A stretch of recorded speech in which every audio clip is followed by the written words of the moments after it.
I used to think that the worst thing in life was being betrayed, but it is not. Worse than betrayal is when someone wrongs you and feels no remorse at all. Some mornings do not begin with sunlight. They begin with an email. Nicole Kidman opened her eyes to the sound of a notification on her work phone. She had just submitted a request for medical leave the day before. She never expected that email would change the course of her life. Due to the creative department's new direction, and in line with streamlining the current personnel structure, we are forced to terminate your employment effective immediately. No meeting, no prior notice, just one cold sentence from the person she had once trusted most. Robert Lang, CEO of a motion agency. Nicole had once believed she was irreplaceable. She was not someone who won people over with smooth words or cheerful parties. She earned trust through her work, through award-winning brand campaigns, through countless nights staying late at the office until 2 a.m, fine-tuning every line in a proposal. She was the spirit behind the emotional marketing campaigns the industry once praised. She was the silent force behind the True Value project for Fairview Holdings, a major client who had once considered pulling out, but stayed because Nicole made them feel understood. She remembered Robert's face that day when the campaign results came in.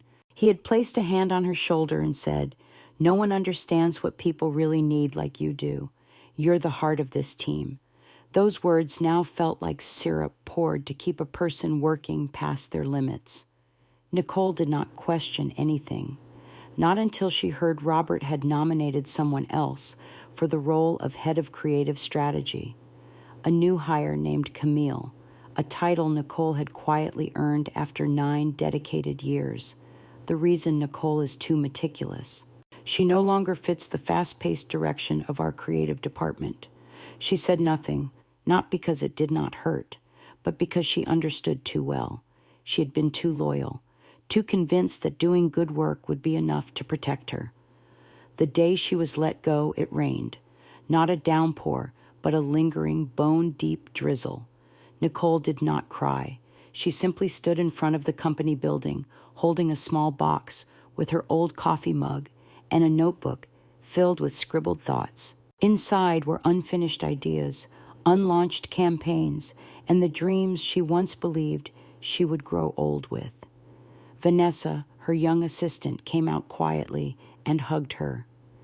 "I can't believe they did this to you. Everything they're using now was built on your foundation."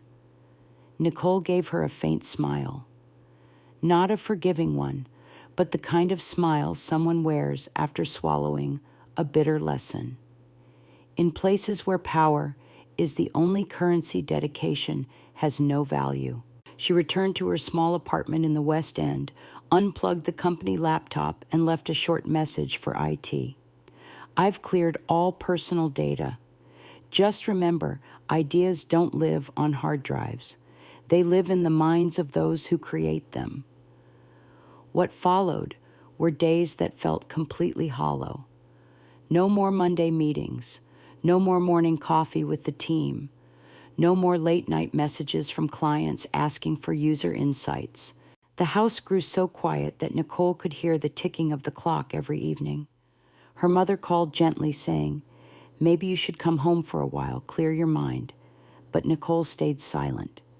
It wasn't that she didn't need anyone. She just needed one thing more than comfort. She needed to believe that she wasn't wrong. She opened LinkedIn thinking she would post a simple update, but her fingers stopped mid-sentence. She kept rereading job listings and updates from former coworkers, still praising the company culture she had just been cut from. It felt like a stage play, and she was the only one who had dared to step off the stage. One night, while organizing her bookshelf, she came across a folder labeled Emotive Strategy. It was a concept she had once poured her soul into, a plan to build brand narratives rooted in real emotion and honest user experience. The project had been shelved back then, labeled impractical, But now as she held the folder again, she saw herself in it. Something once dismissed, cast aside, yet still whole. Nicole understood it was time to start again, not to prove anything to anyone, but to let her success speak for itself, quietly, but without retreat. Some phases in life pass without applause. No one watches. No one offers encouragement. Yet it is exactly in those quiet days that you learn how to stop being afraid. I started small, with things no one noticed and no one cared about, but I knew they mattered. Each morning I still woke up on time as if I hadn't been fired. I made coffee, opened my laptop, read industry news, and tracked active campaigns on the market. My little West End apartment turned into a makeshift office. No nameplate, no meeting room, but it had the clarity and silence I needed to think without noise. I wasn't in a rush. I had nothing left to lose, so there was no longer a need to push myself to be seen. What I needed now was to understand deeply and honestly why I had been pushed out in the first place. I spent the first 3 weeks revisiting the entire emotional marketing landscape. Trends people thought were obsolete were quietly making a return. Blind spots that big agencies still tripped over simply because they chased data while forgetting how real people actually feel. I started gathering all the old ideas that had once been rejected. I reopened folders of discarded proposals, strategies once dismissed for being too emotional, not commercially viable. Looking at them now, I realized it wasn't that they were wrong. I had simply spoken too soon. They weren't ready to listen yet. I didn't go on social media. No public lament, no inspirational post about turning points. I quietly created a new email address and called it Insight Collective. I designed a simple landing page. One line of text, no fanfare. We don't create ads. We voice what people haven't yet said out loud. I sent a handful of emails to former clients I had worked with. Not to ask for work, just one question. If there were a small team that focused on brand strategy grounded in real emotion, would you want to try it? For 3 days, there was silence. On the 4th day, I received the first reply from Vanessa, my former assistant. She was now with a tech startup called Loomly, specializing in loyalty-based customer software. Her message was short. My new boss is looking for a brand strategy advisor. I mentioned you. I reread that message 3 times, not because I was surprised, but because I was grateful. My first meeting with Loomly was at a coffee shop. No suits, no pitch decks, just a real conversation. They explained that their biggest challenge was retaining users beyond the 3-month mark. All the metrics looked right, but customers kept leaving. I asked one simple question: do they feel understood? Their product director paused, then he sighed. We've never asked them that. I proposed a short emotional survey, just 3 questions sent to their most loyal users. The results stunned them. 68% said they felt like just a number. 51% could not recall what made Loomly feel unique. 2 weeks later, I helped them rebuild their entire brand message. We didn't change the product. We changed the way the product spoke to people. That first project led to the first signed contract under the name Insight Collective. I had chosen that name to remind myself that real value always lives in what others haven't yet seen clearly. Around the same time, Robert started reaching out to some of my former clients. He emailed someone in the industry claiming that Nicole was trying to start a consulting group but lacked operational experience. I knew because someone forwarded the email to me. I wasn't angry. I simply saved it to a folder I labeled behavioral data. I understood. He was beginning to lose control. I remembered clearly what Robert had said the day they let me go. If you're gone, the team will feel lighter. And yet now people were coming back to find me. Not because I was the best, but because I was the one they had once trusted most. Still, not everything went smoothly. After Loomly, I took on a project with a nonprofit helping unemployed youth.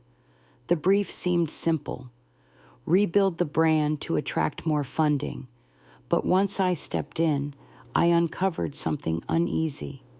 Their communications lead, a former colleague who once worked under Robert, had used several of my past ideas to craft what he now called his own strategy. And now he was bringing me in just to make it look polished without giving me any real say. I withdrew after the first week. I sent a thank you note and wished them well. No accusations, no public posts. I no longer had the energy to argue with people who never intended to listen. But I learned something important. If I wasn't careful about who I led into this new stage, I would end up performing the same old play. One late afternoon, while sorting through documents for a new client, I received a message from a name I never expected: Diana Frost, former chair of Fairview Holdings, now retired. She wrote, "I've been hearing about Nicole Collective. I'm no longer in office, but I still follow the industry. You're doing the right thing. If you need legal guidance or partnership advice, I'm here." I sat quietly for a moment looking at the screen, not because I was shocked, but because some doors long shut still open again when the name behind them is used with care. I looked around my small office, the desk by the window, a few plants in the corner, a crooked whiteboard I hadn't fixed yet because somehow it matched this stage of my life. Imperfect, but aligned. I wasn't famous. I hadn't made a comeback. I hadn't proven anything to the world. But at least now I had stepped out of the shadow someone else had cast for me. People who once looked down on you rarely imagine they might one day have to look up, not until there's no other choice. I started to feel that change was no longer just within me. It was in the way people began to look at me differently. Those who stayed silent when I left now began sending messages to check in. A few in the industry quietly extended invitations. Nothing grand. No flowers or stage lights. Just simple, sincere gestures. One message came from a content producer based in New York. He said he was looking for a brand strategy advisor to help revive a once popular talk show that had recently lost its audience. I didn't say yes right away. I asked why he had come to me, knowing I had never worked in television. He answered, "Because you know how to make people feel, and that's what our show is missing." I agreed to join as a temporary consultant. The project came with no clear promises, but I knew it was time to step beyond familiar ground. Around the same time, Robert began to lose his grip. Emotion Agency, the company that had once cast me aside, was facing a media issue. One of the campaigns led by Camille was accused of plagiarism. Not vaguely similar. It had copied almost word for word a script I had written back when I was still there, with only the setting changed. I heard the news from a former team member. She sent me a side-by-side comparison and said, "No one dares speak up, but they all know this was yours." I didn't write a call-out post. I didn't speak to the press. I didn't share a story online. I simply sent a short email to their legal department attaching the original document with timestamps, edit history, and the approval chain. No emotion, just data. 3 days later, the campaign was taken down quietly. Robert said nothing. Camille vanished from the company's public channels. But inside the industry, the whispers began. Emotion Agency has an ethics problem. Nicole got pushed out because she told the truth. Invitations started coming in for small conferences, not to speak as an expert, but as someone who once said no and survived. One event I will never forget took place at a university where I had studied nearly 15 years ago. A student raised their hand and asked, "Weren't you afraid people would hate you for standing up?" I paused, then said I used to think the worst thing was being disliked. But really the scarier thing is living in a way that makes you lose respect for yourself. After that talk, I received an anonymous message in my work email. No name, no signature, just one sentence. If you don't stop bringing up the past, I promise your little comeback won't last long. I stared at the screen, my fingers frozen above the keyboard. I had been waiting for that kind of message for a while. I printed it out and filed it in a folder I called Risk Data. I didn't know who had sent it, but I knew the fear behind it was real. It wasn't from a stranger. It was from someone who had started losing control. That same week, I was invited to consult on a social marketing initiative by a nonprofit that happened to be working with Fairview Holdings. I couldn't help but smile when I saw the familiar name listed among the partners. I didn't refuse. I didn't walk away. I accepted, but with one condition. I would lead the brand strategy independently without oversight from any Fairview managers. The nonprofit agreed. They said they needed something different, and they had heard how I worked. At the kickoff meeting, I walked into the room and saw Thomas Wilson, the former CEO of Fairview, standing at the front of the room, giving a talk on corporate responsibility. I didn't say anything. I didn't look at him a second time, but I recognized his reaction when he saw me. He paused, then immediately looked down at his notes. The same way people do when they come face to face with someone they tried to erase, only to realize that person has now become indispensable to their most important project. I didn't need to bring up the past. My silence was loud enough. A week later, I received a message from someone I didn't expect.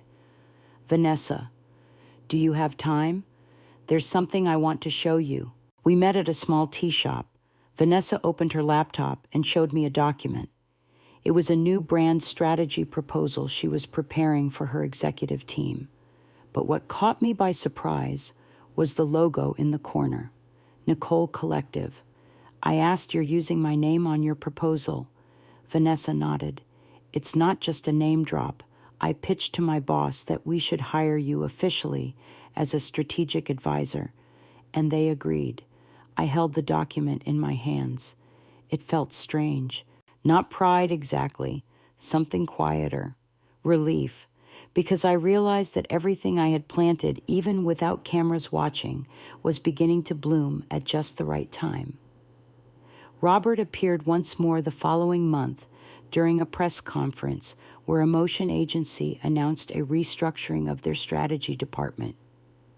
The articles didn't say much, but everyone in the industry knew the company had been bleeding major accounts, many of which I had once managed. A leaked internal memo suggested that Emotion was in the middle of a trust crisis, not because of poor strategy, but because leadership had lost their sense of real value. My name didn't appear in any article, and that felt right, because the deepest form of revenge doesn't need a headline. It happens quietly, one lost contract at a time, one person walking away, one failed campaign with no clear reason. By then, I realized I didn't need to go back and prove anything to the company that once discarded me. All I had to do was keep moving forward, because their collapse was no longer something I hoped for. It was something they brought upon themselves. I hadn't taken anyone down. I simply stood up again, rebuilt what was mine, and let others see for themselves who had always been the missing piece. There comes a point in life when you no longer wait for someone to hand you a chance, because you've learned how to build one for yourself. I received my first invitation from a regional conference for young leaders in marketing and communications. At first, I thought of declining. I was no longer the known name in the industry, no longer linked to a major brand.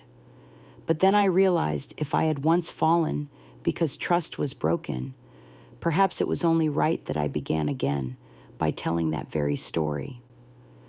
The talk took place in a small auditorium at a communications university. No stage lights, no cameras, just wooden chairs arranged in a half-circle, soft white lighting, and more than 50 attentive students. I didn't open with achievements. I began with failure. I spoke of the day I was taken out of the game, not because I did something wrong, but because I refused to stand on the wrong side. I told them how I once believed loyalty would protect me, and how I learned that loyalty means nothing if you don't understand your own true worth. The room stayed quiet. There was no applause mid-sentence, but I could see glances exchanged across the room. Young people sitting there quietly resonating with what they heard. And I knew no matter what, I wasn't alone anymore. After the talk, a student approached me. He handed me a piece of paper, just a few lines handwritten. "You're the reason I've decided to stay in this field. Thank you for not giving up."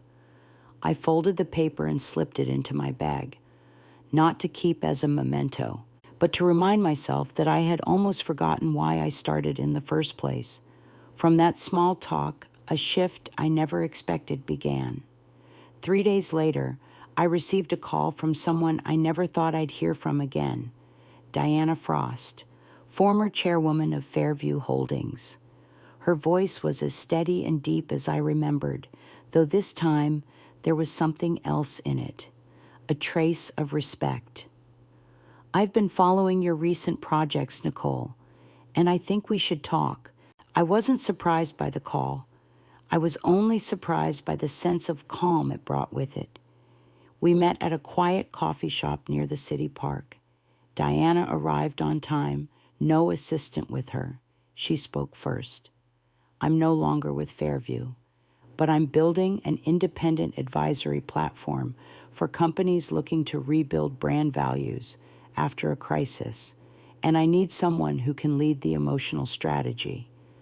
I looked her in the eye, not with suspicion, but to listen clearly to her intent. "You don't need to answer now," Diana said. "I just wanted you to know there are people who once didn't stand with you, but now they understand." I didn't make a promise, but inside, I knew her offer was more than just a job. It was a key. That night, I couldn't sleep. I sat at my laptop, opened the old project plan I had left behind at a motion agency. It was called Return to Feeling, a strategy I once proposed to bring real human emotion back to the center of every campaign. It had been dismissed as vague, impractical, lacking clear ROI, but now I didn't need anyone's approval. I revised it myself, built the execution framework, identified potential partners. The next morning, I sent the completed proposal to Diana, along with a short message. "I don't need a title within your organization, but I'm ready to partner to bring this idea to life." 3 hours later, she called. "All right then, you'll be my first strategic collaborator." 1 month later, I officially founded a new company, this time under a new name, Collective Sense, no longer using my name. I didn't need the personal validation anymore. I wanted to build something that could stand on its own, independent of anyone's reputation. I invited Vanessa to join as operations director. She didn't ask about salary. She just nodded and said, "I always believed you'd make it back." We began with a small contract for an independent education organization. Then came a healthcare startup looking to reposition after a recent crisis. Each project gave me the chance to tell emotional stories in the way I always believed was right. No gimmicks, no tricks, just human connection. Then something happened that caught me completely off guard. A national television network reached out. They said they were producing a documentary series about people who chose to get even through success after being wronged in the workplace. They wanted to feature me in one episode as someone who rebuilt a career after betrayal and exclusion. I stayed silent for a moment, then asked, "Why me?" The producer on the line replied, "Because in an industry full of noise, you're the only one who chose to respond through action." I wasn't sure if I would accept, but as I hung up the phone, I realized something. Maybe I really was ready to return, not to be seen, but to finish what I never got to do at the starting line. I stood up, walked to the balcony. The sky hadn't fully darkened yet. Lights flickered on in the buildings across the skyline, one floor at a time. Life was continuing out there, not waiting for anyone. And I didn't need to wait anymore either. Not everyone returns to settle a score. Some return simply to show they never should have been pushed out in the first place. Sometimes revenge doesn't need to be loud. You just have to keep walking far enough for the ones who once pushed you down to be forced to look up. At the end of December, I was invited to speak at an international forum on emotional brand strategy. The event took place in Amsterdam, gathering top industry leaders from around the world.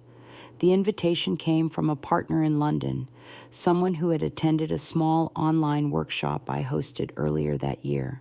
It was the first time in nearly 2 years that I stepped onto a large stage as the founder of an independent company. No longer just a temporary consultant, no longer the former employee of a motion agency. I was now the founder of Collective Sense, a firm specializing in emotional branding with clients across 4 countries. When I shared my story, the auditorium fell silent, not out of pity, but because they recognized a truth that could belong to anyone who had ever been sidelined for standing firm in their values. At the end of the talk, I said just one thing. When someone takes your place from you, create a new one. One where real value doesn't need to be proven by authority. A week after returning home, I received an email from a former client of a motion agency. They said they were looking to switch service providers due to internal issues. I knew who it was. A cosmetics brand I had once worked closely with during my time at the old agency. I had developed their brand strategy, helping them shift from pushing products to making users feel seen and understood. This time, they didn't reach out because I was cheaper or faster. They reached out because they remembered how I had made them feel important and honest about their own identity. The meeting took place in a conference room in New York. When I walked in, I saw Robert Lang already seated across from their brand director. He hadn't noticed me, not until the director introduced me. This is Nicole Kidman, our new strategic partner. Robert turned, and for a brief second, I saw it. Not anger, not panic, just a flicker of realization. Something had moved beyond his control. I took my seat and began the presentation. No jabs, no reminders of the past. I presented the way I always had, with data, with insight, and with a clear set of values. And throughout the meeting, Robert said nothing. He had no grounds to speak. This was a game he once pushed me out of, but now it was no longer his to define. At the end, our eyes met once more, but I didn't need to hold that gaze. I gave a small nod, a quiet closure for everything that had never been said. In March, Vanessa sent me a link to a short industry article. A motion agency had announced a merger with a larger media group. But what caught my eye was the note that Robert Lang would not be part of the new leadership team. No official reason was given. But within the industry, people were whispering. After a string of failed campaigns and the exit of several key staff shareholders had forced a change, his name disappeared from the company website overnight. I didn't feel triumphant. I didn't feel vindicated. I just felt light. Not because the person who betrayed me had fallen, but because I no longer had to carry that wound with me. 1 year after I founded Collective Sense, we opened our first office. It wasn't big or fancy, but it was warm, grounded, and offered enough space for our 6-person team to do meaningful work each day, rooted in trust and purpose. I hung a small sign outside the meeting room. No company name, just one line. Keep the emotion, keep the people. On opening day, many sent flowers, but what moved me most was a small envelope with no name. Inside was an old photo, a team picture from 3 years ago at a motion agency during a presentation. I was in the center. And at the bottom corner, a handwritten note. Thank you for making so many of us believe we could leave and still stay true to ourselves. I didn't need to know who sent it. The message was enough. I no longer wish for revenge. I just hope no one else has to feel what it's like to be pushed out of a place they once called home. I'm no longer in the old system, but I am building a new one, a space where every voice is heard, not through numbers, but through truth in how they feel. I stood by the window in our office, watching the slow flow of traffic below. On the desk lay plans to collaborate with 3 nonprofit organizations, all of them wanting to transform the way they connect with communities, not with slogans, but with sincerity. I know the journey ahead will still be long. There will be friction. There will be moments of doubt. But now I have a team ready to walk beside me. And more importantly, I have returned in a way no one can deny. They thought I would disappear, but I chose to return, not to retaliate, but to rebuild something no one can take away again. Trust,